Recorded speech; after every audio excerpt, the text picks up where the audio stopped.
Have you found yourself in the dark wondering if you would ever see the light of hope again? What if I told you that building hope doesn't take a life changing breakthrough? It takes about 30 seconds. Today, I'm sharing one simple exercise that can help your brain begin to look for possibilities again, even when you're struggling with PTSD, anxiety, depression, or overwhelming stress. Do you want to achieve your goals, but anxiety is tripping you up? Like to keep those fun weekend plans, but depression has you counseling again? Hey, I'm Lori, dog mom, lover of nature, and hygge enthusiast. Positive psychology skills help me overcome chronic severe PTSD. If you're ready to learn how to overcome your anxiety and depression and rediscover happiness and purpose in life, then get your cozy on and let's get started. Welcome back to Practical Solutions for PTSD. I'm so glad that you're here today.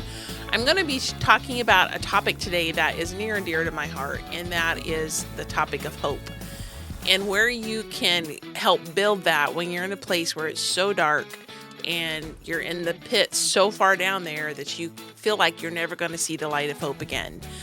I've been there before. I know what that's like. And I'm going to share one technique with you today that can help turn that around and help you start building hope in your life again. Before I do, I want to invite you to consider the anxiety and depression breakthrough coaching sessions. So I want to ask you something. How many assessments have you taken over the years? 1, 5, 10, 20? How many of them have actually changed the way that you live your day-to-day life? Most people nowadays, they know themselves a lot better than they used to. I mean, self-awareness is something we talk about a lot. It's something I support. Absolutely, we need to build self-awareness because that's the first step to any kind of correction that we need to make in our, correcting our course or our approach to things. So self-awareness is really, really important. And there's been a lot of that out there and all the assessments that we take of whatever stripe that they may be. But most people still don't know what to do with that knowledge. And this is where I come in. I help people take everything that they've learned about themselves and turn it into a practical framework that they can actually use in the day-to-day life.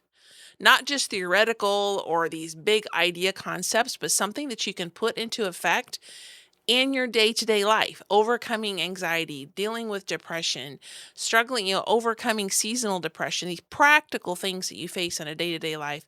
I help you use those assessments to develop your personalized toolkit to help you overcome them.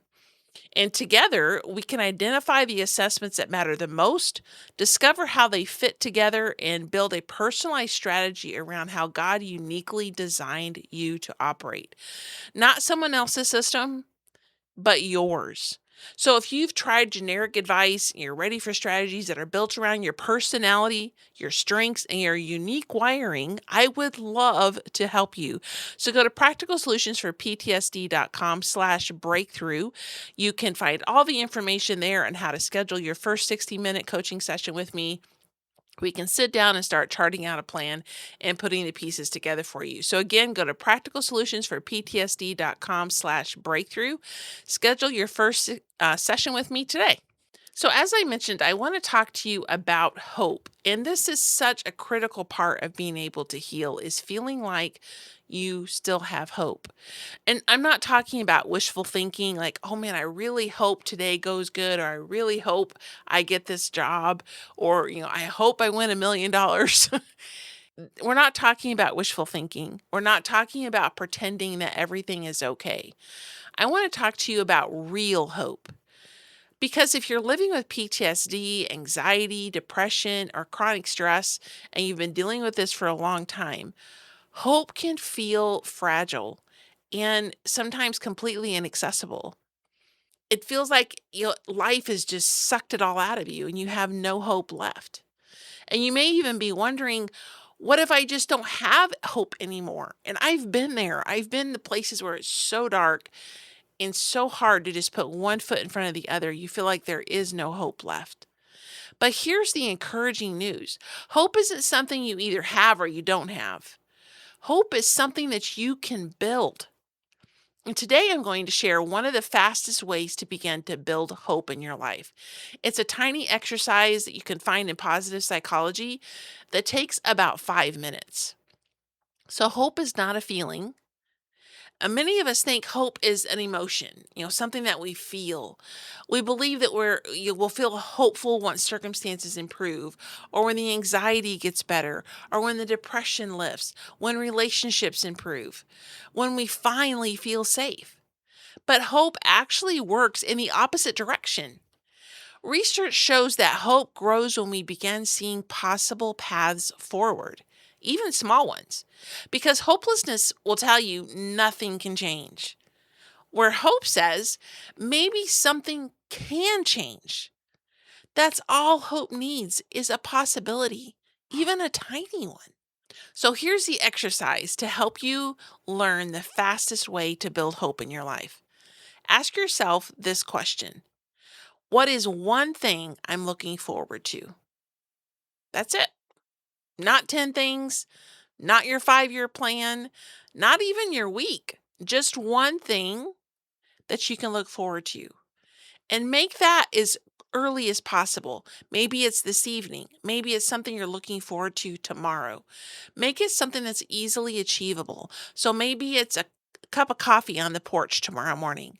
Maybe it's seeing your dog when you get home. And there's nothing like a dog welcoming you home to make you feel better. Maybe it's planting something in the garden, or maybe it's harvesting because you've been planting and now you're harvesting the produce. Maybe it's talking with a friend this weekend. Maybe it's listening to your favorite podcast during your walk. Hello. Maybe it's watching the sunrise. Your brain doesn't need a giant future. In fact, if you're too overwhelmed, that giant future can just make you shut down. What your brain needs is evidence that there is still something ahead worth moving towards. Because anticipation is powerful. When we look forward to something positive, our brain begins to experience some of that hope before the event even arrives. And we remind ourselves there's still good in front of me. Maybe it's just as small as that cup of coffee, but that's one thing can bring a little spark of hope back to your life. So, why does this work? Trauma, anxiety, depression, these often pull our attention to the present threat or a painful past or worries of the future. Our minds become excellent at predicting what could go wrong or the things that are missing or the things that are broken. We can see all of these things. Hope asks a different question. Hope asks, what could go right? Not perfectly, not instantly, just what could go right. That question begins to shift your attention. Your brain starts scanning for possibilities instead of only dangers. And what we repeatedly look for, we become more likely to notice. So, this works both directions. If you're repeatedly looking for bad things, you're going to notice bad things more often. If you're repeatedly looking for good things, you're going to notice those good things more often. So, hope doesn't deny reality. And I've said this many, many times. This is a both and concept. We're not trying to ignore the bad things. We're just trying to let hope pull its chair up to the table as well and see good things in addition to whatever you're struggling with. Hope expands the view. So, I want to give you a challenge this week. Every evening for the next 7 days, I want you to write down one answer to this question: what is one thing I'm looking forward to tomorrow? Keep it simple, keep it realistic, keep it specific. Then spend a few moments imagining yourself experiencing it. Maybe it's savoring that cup of coffee. Maybe it's, hugging your dog when you get home. He's so excited, trying to avoid his tongue. Whatever it may be, imagine it. Walk through it in your mind. So you're not ignoring your struggles. You're not ignoring the tough day that you've got ahead or whatever struggles you're dealing with, but you're imagining that good thing happening. You're teaching your brain that your story still has future chapters because it does. As dark as it is right now, there is a tomorrow. And if you hang on long enough, the sun is going to come back. And by generating and building hope, it can help bring that sun back a little bit sooner. So if you're feeling hopeless lately, I want you to hear this. You don't have to manufacture huge amounts of hope. You don't need certainty. You don't need a perfect plan. You only need one small reason to keep moving forward. One conversation, one goal, one moment of peace, one cup of coffee, one sunrise, one thing to look forward to. Because sometimes the fastest way to build hope is simply remembering that tomorrow still holds something good. So until next time, remember, hope is not gone. It may simply be waiting for one small invitation to grow.